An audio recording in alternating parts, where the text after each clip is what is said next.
दुनिया की सबसे लंबी नदी और दुनिया की सबसे बड़ी नदी, ये दोनों एक ना होकर के दोस्तों ये दोनों अलग अलग है। अब ये लोगों को दिमाग में काफी कंफ्यूजन बना रहता है कि दुनिया की सबसे लंबी नदी नील नदी, दुनिया की सबसे बड़ी नदी नील नदी, लेकिन दोनों अलग अलग है।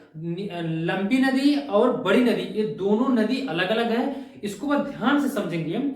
देखिए दुनिया की सबसे लंबी नदी, अब लंबाई का मतलब हो जाएगा उसका हाइट, ठीक, यानी जितना लंबा है उसका हाइट हो जाएगा। अब लेकिन पूछेगा दुनिया की सबसे बड़ी नदी, तो बड़े का मतलब क्या हो जाएगा, हाइट से नहीं है, उसका यानी आयतन बड़ा है, यानी चौड़ाई ज्यादा है, यानी जिसका आयतन ज्यादा है वो हो जाएगा बड़ा। बाकी जिसकी हाइट लंबा है वो तो लंबाई है ही, उसमें कोई कंफ्यूजन नहीं है।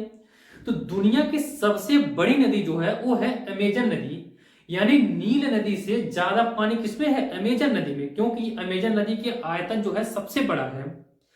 और विश्व की सबसे लंबी नदी जो है वो है नील नदी, जो 6690 किलोमीटर की है। और दुनिया की सबसे बड़ी नदी हमने बताया कि अमेजन नदी, यानी नील नदी से ज्यादा पानी अब किसमें है, आपका अमेजन नदी में। तो ध्यान देंगे विश्व की सबसे लंबी नदी नील नदी है, जो 5690 किलोमीटर का है। और विश्व की सबसे बड़ी नदी दोस्तों ये है अमेजन नदी, जिसकी लंबाई 6500 किलोमीटर की लंबाई है। अब आपको क्लियरली समझ में आ गया होगा, क्योंकि यहाँ पे काफी बच्चे कंफ्यूज रहते हैं बड़ी और लंबी में, ठीक है।